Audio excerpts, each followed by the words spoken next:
आता आणि सदा सर्वदा.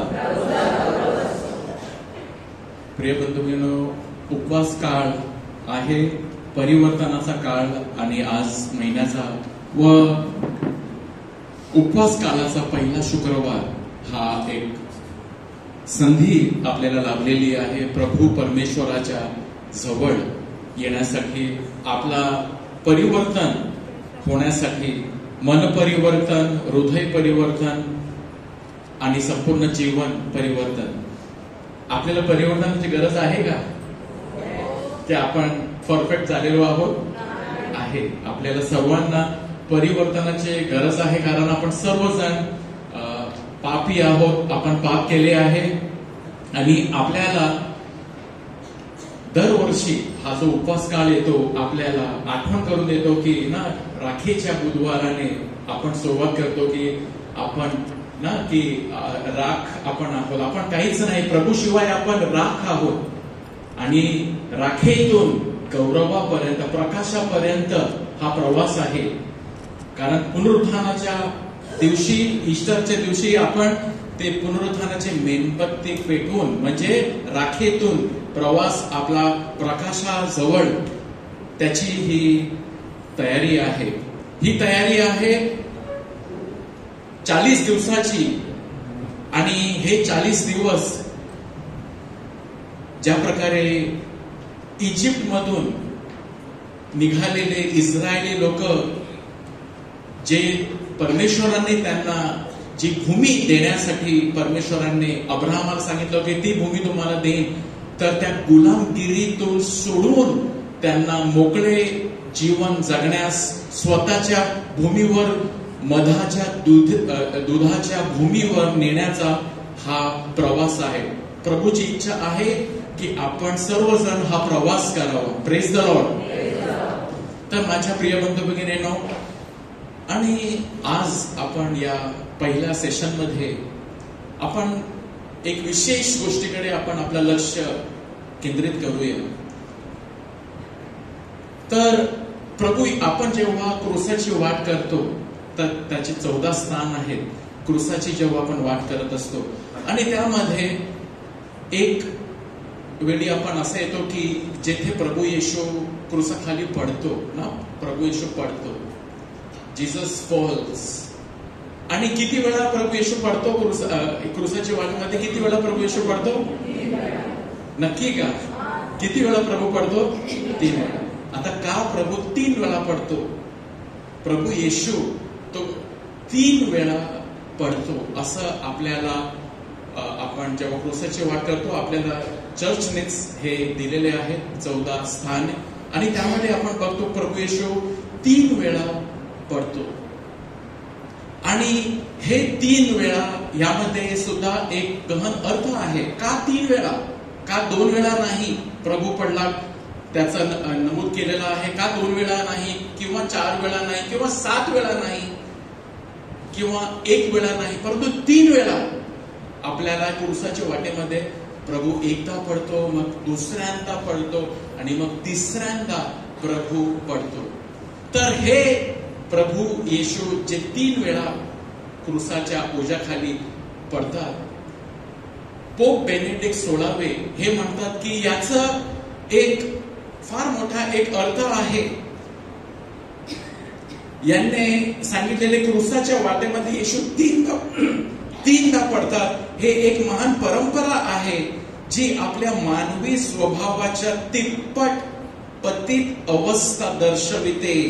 आणि त्याच्या पडण्याने ते आपल्या जखमी मानवी स्वभावात प्रभू येशू सहभागी होता.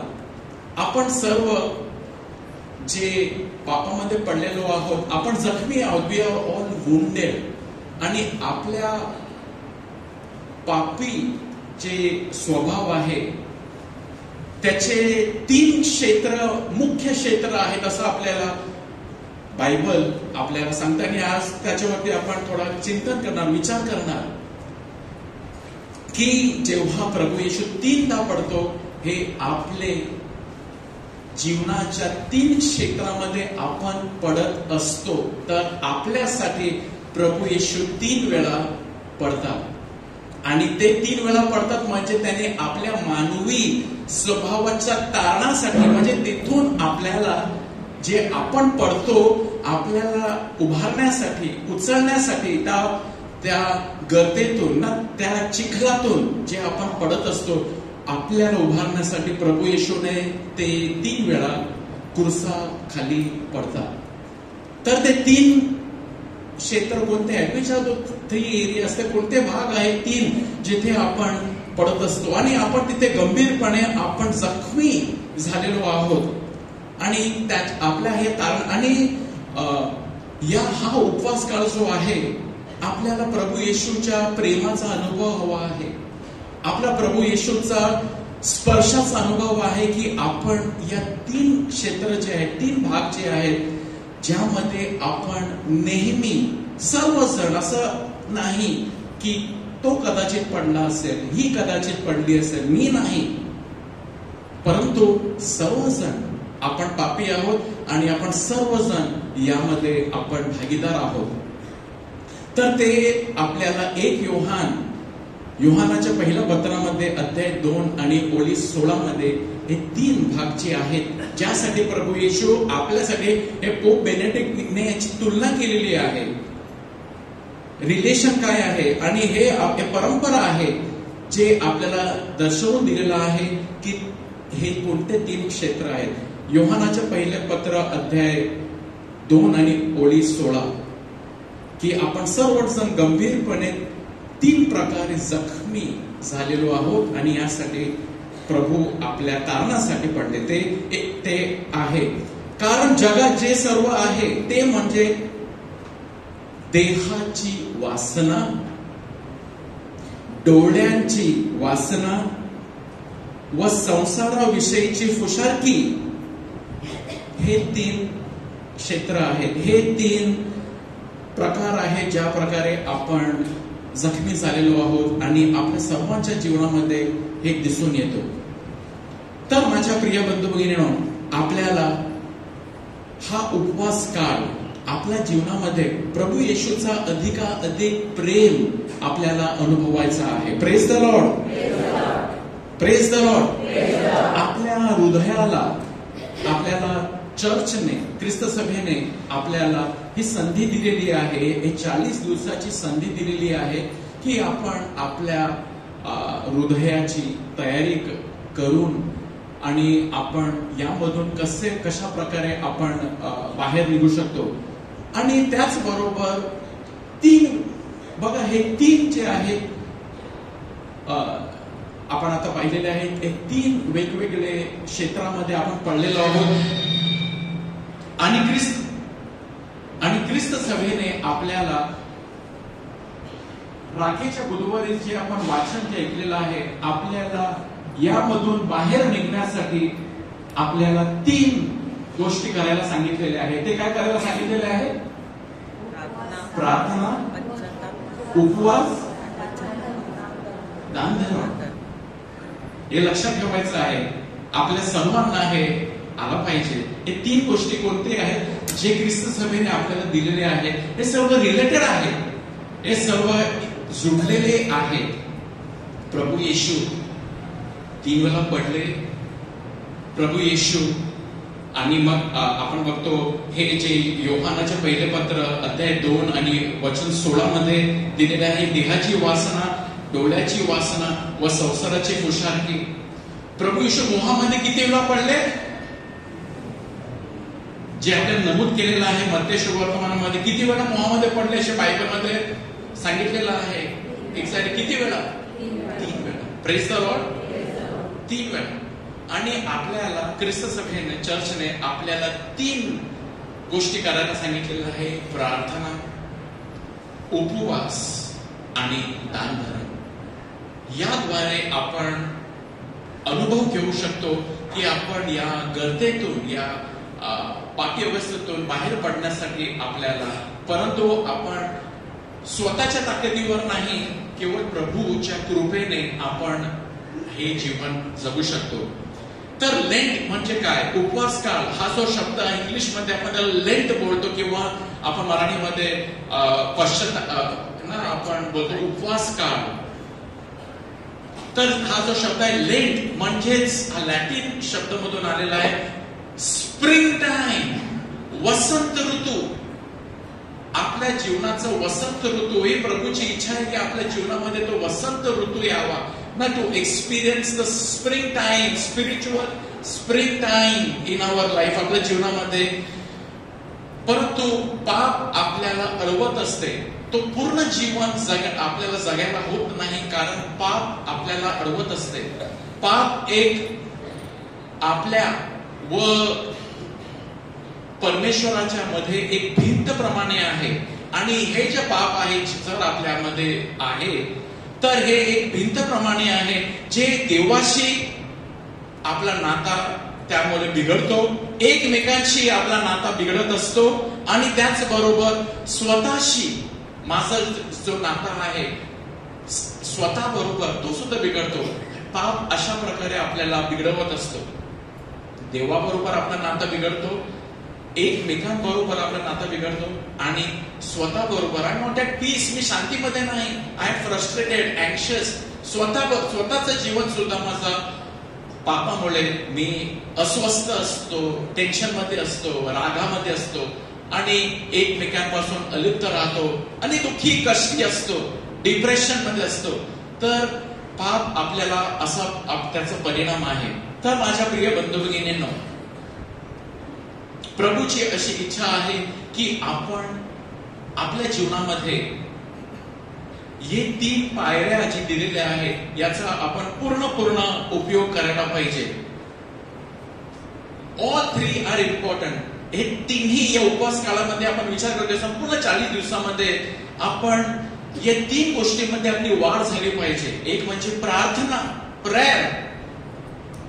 प्रार्थना म्हणजे काय, देवाबरोबर माझा संबंध, माझा नाता मला पुन्हा जोडायचा आहे.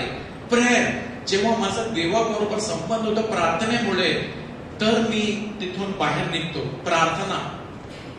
उपवास म्हणजे आपल्या स्वतःमध्ये जे गोष्टी जे आहे त्याच्यावरती ताबा घेण्यासाठी फास्ट, उपवास. आणि दानधर्म कशाला, दुसऱ्या लोकांची मदत हे आवश्यक आहे, जिथून आपण बाहेर पडू शकतो. आणि हे तिन्ही आपल्यासाठी फार महत्वाचे आहे. आपण असे म्हणू शकत नाही की मी प्रार्थना करत नाही परंतु दानधर्म खूप करतो. हे तिन्ही रिलेटेड आहे. म्हणजे एक स्टूल आहे तर स्टूलचे 3 पाया आहेत, तर 3 पाया शिवाय तो स्टूल उभा राहणार नाही, पडणार खाली.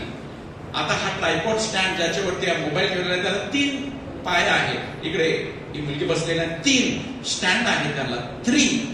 जर ते 3 नसते, जर 2 वरती, आता समजा की त्याचा एक सुद्धा पाय जर काढला तर लगेच ते स्टँड खाली पडणार. हा स्टँड उभा राहण्यासाठी त्याला 3 पाय आहेत. आता हे 3 पाय आहेत प्रार्थना आणि उपवास आणि तिसरं म्हणजे दानधर्म. Praise the Lord, praise the Lord. तर माझ्या प्रिय बंधू भगिनींनो, आपण पाहूया आपल्या जीवनामध्ये की आपण कशा प्रकारे यामधून आपण विजयी होऊ शकतो. तर पहिले तर आपण पाहूया जे आपण ऐकलेलं आहे योहानाचे पहिले पत्र 2:16 मध्ये, सर्वजण आपण जखमी आहोत, देहाची वासना, डोळ्यांची वासना व संसाराविषयीची खुशालकी. तर आपण हे तिन्हीकडे आपण थोडा पाहूया की यामधून आपण कशा प्रकारे बाहेर. आता हे असं नाही की मी निघालो नाही, संपूर्ण आयुष्य आपलं जाणार यावरती हळूहळू असते निघायला. जितका जास्त आपण यामधून विजयी होणार तितका जास्त आपण शांतीचा अनुभव घेणार. Praise the Lord. तर पहिले आपण पाहूया संसाराची खुशालकी किंवा अहंकार, गर्व हा सर्वात पहिला पाप जो लुसिफर आणि तो जेव्हा स्वर्गामध्ये देवाने त्याला इतका सुंदर बनवला होता, इतका सुंदर असून तो वर होता, त्याच्याकडे सर्व काही होता ना, सर्वात उत्तम श्रेष्ठ देवाने त्याला बनवला होता. आणि त्याच्या स्वतःकडे जेव्हा त्याने पाहिलं त्याच्यामध्ये अहंकार आला, घमंड आला. आणि बायबलमध्ये सांगितलेलं आहे की because of your pride, because of your अहंकारामुळे तुला स्वर्गातून बाहेर फेकण्यात आला, तुझ्या अहंकारामुळे. तर अहंकार हा सर्वात मोठा एक विष आहे, पॉइझन, विष आहे. आणि सैतान काय करतो, तो आपल्यामध्ये तोच इंजेक्शन घालत असतो आणि आपण सुद्धा अहंकारी बनतो. त्याने आदमाला नाही हेवाकडे तो जेव्हा आला पहिला मोह घेऊन की जर तू हे फळ खाशील तर तू देवासारखे होशील, you will become like God, you will be wise, तुम्हाला बरे वाईटाचं तुम्हाला ज्ञान मिळेल आणि तुम्ही देवासारखे व्हाल. आता आपल्या सर्वांना प्रभूसारखं बनायचं आहे, आपल्या देवासारखं बनायचं आहे, परंतु देवासारखे व्हाल म्हणजे इंडिपेंडेंट. तू देवासारखे तुम्ही व्हाल म्हणजे तुम्ही ग्रेट होणार. हा ग्रेट बनायचा आहे, हो मला ग्रेट बनायचं आहे. आणि मग त्यांनी ते फळ खाला तर तोच विष त्यांच्यामध्ये गेला, अहंकाराचा. अहंकार म्हणजे काय, I am great, I don't need anybody. मी दुसऱ्यांपेक्षा मला जास्त माहित आहे, मला सांगू नका तुम्ही, मी कधी चूक करत नाही, मी माझ्यामध्ये चूक नाही. आपल्याला दुसऱ्यांचे चुका दिसतात, स्वतःचा चूक दिसत नाही. म्हणजेच मी, अहंकार म्हणजेच आंधळे होणे. Praise the Lord. अहंकार म्हणजे आंधळे होणे, दिसत नाही. आपण असत्यमध्ये जीवन जगत आहोत की माझ्यामध्ये किती, येशू बोललेला आहे ना, तू दुसऱ्यांचा तो जेव्हा दोष तुला दिसतात आणि तू विसरतो की तुझे स्वतःचे दोष पहिले तू साफ कर, मग तुला इतरांचे दोष दिसतील. म्हणजे तू स्वतःच्या दोषावरती पहा. अभिमान म्हणजेच गर्व, फुशाकी म्हणजेच स्वतःबद्दल खूप जास्त विचार करणे, सेल्फ अब्सॉर्ब्ड. आपण या जनरेशन मध्ये आहोत की सेल्फी जनरेशन मध्ये आहोत. आपण सेल्फी हा जो आहे म्हणजे स्वतः स्वतः, मी मी मी मी, आय आय आय आय. आणि सिनच्या बरोबर मध्ये SIN, आय, मी. तो मीपणाची भावना, इगो. इगोला माझी ठेच पोचली तर आपण संबंध तोडतो, नाते संबंध तोडतो. तर हा सर्वात मोठा आपण बघतो की हा जो 3 जखम जी आहे ज्यासाठी प्रभू येशू पडला त्यामधून एक मोठा म्हणजे घमंड, अहंकार, फुशारकी. आय एम सो मच, माझ्याकडे हे आहे, माझ्याकडे ते आहे आणि यामुळे मला देवाची पण आता गरज नाही. आदमासारखे तू देवासारखं होशील म्हणजे माझ्याकडे आता सर्व काही आहे. तर प्रिय बंधूंनो, अभिमान म्हणजे स्वतःबद्दल खूप जास्त विचार करणे, आपल्या कल्पनाबद्दल, आपल्या स्वतःच्या मतांबद्दल, आपल्या स्वतःच्या आवडी निवडीबद्दल खूप जास्त विचार. दिस इज व्हॉट आय वॉन्ट, म्हणजे मी मी. तर याचे काय आपण कशा प्रकारे बघू शकतो, घमंड माझ्यामध्ये किती आहे. तुम्हाला नेहमीच असे वाटते का की तुम्हीच बरोबर आहात? कधी कधी असं होतं की मीच बरोबर, I never make mistake, perfect, mister perfect. कुटुंबामध्ये जेव्हा कोणीतरी एक असतो ना, पती किंवा पत्नी, की आपली चूक मान्यच करत नाही, perfect, I am always right. हे एक प्रतीक आहे की घमंड आहे, हे गर्व आहे. तुम्ही असे गृहीत धरताय की तुमचा विचार सर्वोत्तम आहे. माय आयडिया तुम्ही घेतला नाही, मी आयडिया दिला, तुम्ही माझा आयडिया का घेतला नाही, म्हणून मला राग आलेला आहे. आणि आता मला तुमच्या बरोबर काय घ्यायचं नाही, कारण मी माझा आयडिया देतो आणि माझा आयडिया घेतला नाही, की माझाच आयडिया बेस्ट आहे, माझाच आयडिया तुम्ही घेतला पाहिजे, तुमचाच विचार सर्वोत्तम आहे. आणि आपल्याला राग येतो कारण मी सल्ला दिला आणि माझा सल्ला तुम्ही घेतला नाही, म्हणजे माझा आयडिया तुम्ही वापरला नाही, माझा आयडिया तुम्ही घेतला नाही. कारण आपल्याला वाटतं की आय एम द बेस्ट, हे घेतलाच पाहिजे, नंतर आपण आपल्या विड्रॉ करतो. तुम्हाला हे मान्य करणे कठीण वाटते की तुम्ही चूक केली आहे. डू यू, हा उपवास काल आहे स्वतःकडे पाहण्यासाठी की मी काय काय चूक केलेली आहे. जेव्हा आपण कुंसाराला जातो, कन्फेशनला जातो, मी काय चूक केलेली आहे, म्हणजे हा नम्र नम्र नम्र होण्याचा एक एक पायरी आहे.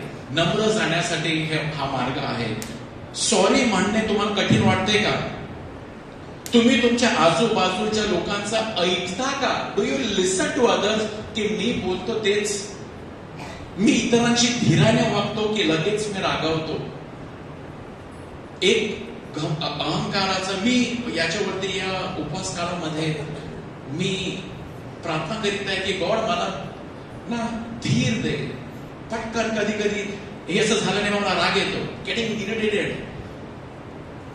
आणि त्यामुळे कुटुंबामध्ये, घरामध्ये धीराने वागणे. कारण एकदा बोललो आणि समजा की घरामध्ये, कुटुंबामध्ये समजलं नाही, मग किंवा कुणाला तरी बोललो आणि समजलं नाही, मग राग येतो. धीर, पेशन्स, पेशन्स, पेशन्स. कारण एक नम्र माणसामध्ये खूप धीर असतो. एक अहंकारी माणसामध्ये पटकन तो रागावतो. धीर आहे का आपल्यामध्ये? समजण्यासाठी, इतरांचं मत समजण्यासाठी व इतरांना ऐकण्यासाठी. एक नम्र माणूसच ऐकतो. एक गर्विष्ठ माणूस हा ऐकत नाही का? कारण त्याला सर्व काही माहीत आहे. तर प्रिय बंधू भगिनींनो, इतरांचं मी ऐकतो का? इतरांच्या आजूबाजूच्या लोकांचं मी ऐकतो का? आणि मी धीराने वागतो का? Do I have the fruit of patience? तर अहंकार हा एक जखम आहे आणि त्याच्यासाठी ख्रिस्त सभेने आपल्याला जे 3 पायऱ्या दिलेल्या आहेत. कोणती पायरी आहे? त्याच्यासाठी प्रार्थना. प्रार्थना, प्रार्थना म्हणजे देवा मला तुझी गरज आहे. प्रार्थना न करणे म्हणजे देवा मला तुझी गरज नाही, मी मॅनेज करू शकतो. तर प्रार्थना, बोला प्रेज द लॉर्ड. प्रार्थना हा एक उपाय आहे. प्रार्थना हा आपल्याला यामधून बाहेर पडण्यासाठी, या अहंकारामधून बाहेर पडण्यासाठी प्रार्थना आपल्याला ख्रिस्त सभाने दिलेला आहे. 40 दिवस प्रे प्रे प्रे, प्रार्थना करा, प्रार्थना करा. कशासाठी प्रार्थना करा? की आपण नम्र बनावे, आपण प्रभूच्या अगदी जास्त जवळ यावे, आपले कान प्रभूच्या वचनासाठी उघडावे, म्हणून आपण प्रार्थना केली पाहिजे. प्रार्थना न करणे म्हणजेच हा एक अहंकाराचा एक प्रतीक आहे. तर या 40 दिवसांमध्ये आपण प्रार्थना वेगवेगळ्या प्रकारे करू शकतो. मिस्साला आपण भाग घेतो. जर शक्य असेल दररोज मिस्सामध्ये भाग घ्या. शक्य असेल तर दररोज जितकं जास्त मिस्सामध्ये आपण भाग घ्या. क्रूसाची वाट, किंवा घरी बसल्या बसल्या दररोज जर आपल्याला मिस्सामध्ये येता की नाही येता, परंतु दररोज शुभवर्तमान, निदान शुभवर्तमान वाचा. आजचं वाचन काय आहे? Read the gospel of the day. की प्रभूचा एक शुभवर्तमान काय आहे, आजचं ते शुभवर्तमान वाचा. रोजरी करा. हे सर्वात उत्तम वेळ आहे. रोजरी करा. पती पत्नींनो एकत्र प्रार्थना करा. कुटुंब एकत्र प्रार्थना करा. म्हणजेच देवा आम्हाला तुझी गरज आहे. आमच्याकडे पैसा आहे, सगळं काय, शिक्षण आहे. देव आहे का? देव आहे का? तुमच्याकडे डिग्री आहे. देवची उपस्थिती किती आहे तुमच्या घरामध्ये? तर प्रार्थना, प्रार्थना. Praise the Lord. कन्फेशनला जाणे, कन्फेशनला जाणे, चांगला कन्फेशन करण्यासाठी आपल्याला पाचारण आहे. तर दुसरा, आता आपण बघूया 3. एक तर सर्वात मोठा म्हणजे फुशारकी, घमंड, गर्व. दुसरा म्हणजे डोळ्यांची वासना. प्रभू येशू 3 वेळा पडले. एक तर आपल्या घमंड, गर्वासाठी, आणि आपल्या डोळ्याची वासना. डोळ्याची वासना म्हणजे आपण जे बघतो, आणि याचं डोळ्याची वासना म्हणजेच लोभ, ग्रीड. मला हे पाहिजे. आपण डोळ्याने बघतो आणि मग काय करतो? ते चांगलं आहे, मला ते सुद्धा पाहिजे. तो चांगला आहे, मला ते सुद्धा पाहिजे. आणि डोळ्यानेच मत्सर सुद्धा होतो. माझ्याकडे हा फोन आहे, त्याच्याकडे माझ्यापेक्षा बरा फोन आहे. माझ्याकडे हे आहे, तिच्याकडे माझ्यापेक्षा ते आहे. आणि मग आपण थोडा नाराज होतो, कारण तो माझ्याशी आता, मला माझ्या मुलाला 94% मिळाले, त्याच्या मुलीला 95% मिळाले. माझ्यापेक्षा पुढे. माझ्या लग्नामध्ये आम्ही एवढा खर्च केला, त्याच्या लग्नामध्ये त्याच्यापेक्षा सॉलिड त्याने केलेला आहे. त्यांनी असं केलं म्हणून मला तसं काय. डोळ्याची वासना हे एक जखम आहे. डोळ्याची वासना, कारण आपण बघतो आणि आपल्याला गरज आहे का? नाही, कारण करायला पाहिजे. तर याच्यावरती आपल्याला विजयी होण्यासाठी आपल्याला संधी मिळाली आहे. Praise the Lord. जेव्हा हवेने त्या फळकडे पाहिला आणि बायबलमध्ये आहे, शी सॉ it look good for food. चांगलं, दिसायला चांगलं आहे, दिसायला चांगलं आहे. प्रभूने बोललेलं ते खाऊ नको, परंतु दिसायला चांगलं आहे म्हणून तिने ते, गरज होती का नव्हती, पण दिसायला चांगलं आहे म्हणून ते घेणे. आज आपल्याकडे आपल्या घरामध्ये, आपल्या कपाटामध्ये किती असे भरलेले असतील कपडे जे आपण कधी वापरत सुद्धा नाही. दिसायला चांगला घेतला, परंतु मी वापरतो का? मी वापरत नाही. तर हा उपवास काळ आपल्याला आहे की पाहण्यासाठी की माझ्यामध्ये ही कोणती गोष्ट आहे ज्याच्यामध्ये मी खूप अटॅच झालेलो आहे. आणि उपवास काळ संधी आहे टू गिव्ह इट अप, द्या. आणि या मोहावरती विजय होण्यासाठी ख्रिस्त सभा आपल्याला सांगतात, दान धर्म, give. Don't just live to take but to give. फक्त घेण्यास स्वतःसाठी नाही, इतरांसाठी. Open your eyes to others. डोळे उघडा, गरज काय आहे. कान उघडा, गरज काय आहे, आणि द्यायला सुरुवात करा. Because the more we give, जेव्हा आपण जितका जास्त देतो, we make more space for the blessings and the peace of God. Praise the Lord. जेव्हा आपण जितका जास्त देतो, आपण आपल्या हृदयामध्ये जागा करतो शांतीसाठी. कारण त्यामुळे येशूचे शब्द आहेत, give, do not let your right hand know what your left hand is doing. की तुमचा उजवा हात काय करतो त्याच्या डाव्या हातला सुद्धा समजलं नाही पाहिजे. याचा अर्थ काय? मी याच्यावरती एकदा विचार केला. याचा अर्थ काय की what your right hand does, your left hand should not know. की तुमचा उजवा हात काय करतो त्या डाव्या, आता उजवा हात पण माझाच, डावा हात पण माझाच. प्रभू बोलतो उजवा हात काय करतो, डाव्या हात सुद्धा माहित नाही झाली पाहिजे. म्हणजे याचा अर्थ काय? याचा अर्थ हे की मी जेव्हा अमुक व्यक्तीला जर काहीतरी भेट देतो ते विसरा. Praise the Lord. हे आठवण ठेवू नका की मी तुला दिला होता. डाव्या हाताला म्हणजेच तुमच्या मेमरीला सुद्धा माहित नाही की मी दिला, आणि ते विसरून जा. असं त्याच्यावरती की तुम्ही कोणाची मदत केली आणि स्वतः सुद्धा विसरून जा की मी कधी हिची मी हिला दिला किंवा दिला. Do not let your left hand know what your right हँडने केलं आणि विसर. त्याचा एंट्री ठेवू नको की मी एवढा दिला, तेवढा दिला. तर स्वतः सुद्धा आपल्या स्मरणामध्ये ठेवू नको. Praise the Lord. तर हे आपल्याला संधी देण्यात. आणि तिसरा, डोळ्याची वासना आपण बघितलेला आहे. ही वासना, put aside money for the poor, do chores for work, do not complain, give away to others, द्या इतरांसाठी. चर्चच्या मदतीसाठी सुद्धा पैसे द्या. आणि तिसरा, जिथे आपल्याला सर्वांना गरज आहे, देहाची वासना. देहाची वासना म्हणजे उपभोग जास्त. फ्लेश बॉडीला आपण जास्त, वर्षभर आपण ना बॉडीला काय पाहिजे आपण ते देत असतो. परंतु कंट्रोल, सेल्फ डिसिप्लिन प्रभू आपल्याला शिकवत आहे. अन्न, पेय, इंद्रिय सुख. म्हणजे देहाची वासना म्हणजे काय? अन्न, पेय, जीवन हेच आहे. इंद्रिय सुख, अति सुख सोयी इत्यादी कोणत्या प्रकारच्या शारीरिक सुखाची एक अवास्तव किंवा अनैसर्गिक इच्छा आहे. Addicted to phone. ही एक संधी आहे फास्ट करण्यासाठी, उपवास करण्यासाठी. त्यामुळे आपल्याला ख्रिस्त सभा सांगते का की do not make food your God, की स्टमक युअर गॉड. फिलिपिकरास पत्रामध्ये लिहिलेलं आहे, काही लोक असे आहेत त्यांचा देव त्यांचा पोट आहे. कारण देवाला काय पाहिजे त्याच्यापेक्षा पोटाला काय पाहिजे त्याच्यावरतीच त्याचं मन असतो, त्याचे विचार असते. पोटाला काय पाहिजे, देवाला काय पाहिजे माहिती नाही. पोटाला आता भूक लागलेली आहे.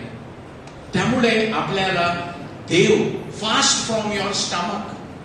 आणि फास्टिंग फक्त जेवणाचा नाही, परंतु पोप फ्रान्सिस यांनी ना कदाचित आपल्याला या उपवास काळामध्ये पूर्ण नाही तर थोडा वेळ निदान मोबाईल मधून फास्टिंग म्हणजेच काहीतरी कमी, गॉसिपिंग, निंदा, कोणाच्या वाईट निगेटिव्हिटी, फास्टिंग फ्रॉम दॅट, त्याच्यापासून उपवास करणे. Praise the Lord, praise the Lord. तर हे आपल्यासाठी ख्रिस्त सभेने आपल्याला दिलेलं आहे की हे 3 जे प्रकार आहेत, एक तर संसाराची फुशारकी आणि डोळ्याची वासना आणि देहाची वासना, bodily desires, bodily desires. Yeshu ख्रिस्ताने काय सांगितलं कालच शुभवर्तमान, deny yourself, deny, take up your cross, follow me. स्वतःला नाकारा, आपला क्रूस उचला आणि माझ्या, ते नाकारा, स्वतःला नाकारा, स्वतःला नाकारा. कारण तो स्वतःचा जीव गमावतो, तो जीव वाचवतो. जो जीव स्वतःचा वाचवतो तो जीव गमावतो, असा प्रभूचा शब्द आहे. तर 3 गोष्टीकडे आपण पुन्हा मी शेवटी घेतोय. प्रार्थना आपल्याला शिकवते की देव खरोखर आपल्या जीवनाचं नियंत्रण ठेवतो आणि आपण स्वर्गीय पित्यावर अवलंबून राहिलो पाहिजे. दान धर्माने आपल्याला सांसारिक वस्तूपासून अलिप्त राहण्यास शिकवते आणि डोळ्यांच्या वासनेला पराभूत करण्यास मदत करते. आणि उपवास शारीरिक सुखांच्या शक्तिशाली प्रलोभनाने कमी करते आणि त्याच्याद्वारे देहाच्या वासनेला वशमध्ये आणते. Praise the Lord. डोळे बंद करूया आपण. प्रिय बंधू भगिनींनो, आणि प्रभूने आपल्याला हे तिप्पट, हे 3 पायऱ्या दिलेल्या आहेत. प्रार्थना, उपवास आणि दान धर्म, हे 3ही आपल्याला आपल्या जीवनामध्ये दररोज उतरवायचे आहे किंवा या 40 दिवसामध्ये आपल्याला करायचे आहे. याद्वारेच आपण अधिकाधिक आपल्या हृदयामध्ये जागा तयार करतो प्रभूसाठी. प्रार्थनेद्वारे आपण प्रभूच्या जवळ येतो. दान धर्माद्वारे आपण इतरांच्या जवळ येतो. इतर लोक जे दुःख आपल्याला कळतात. आणि उपवासाद्वारे आपण स्वतःच्या शरीरावर, वासनांवर विजयी होतो. हे 3ही आपल्याला खूप हवे आहेत आपल्या या उपवास काळामध्ये. हे प्रभू परमेश्वर, आम्ही तुझे आभार मानतो. आम्ही तुझे आभार मानतो प्रभू, कारण तू आमच्याशी बोलतो. तुझे शब्द आमच्या साठी प्रकाश आहे. तुझा पवित्र आत्मा आम्हावर पाठव आणि आम्हाला तू कृपा दे की तुझ्या प्रेमाने, तुझ्या कृपेने आम्ही वासनाहून बाहेर, त्या इजिप्तच्या बाहेर पडण्यास आणि जिथे तो आम्हाला पुढे बोलावत आहे त्या मार्गावर चालण्यास कृपा दे. हीच प्रार्थना आम्ही प्रभू येशूच्या नावाने करतो. प्रभूचा गौरव असो आता आणि सदा सर्वदा.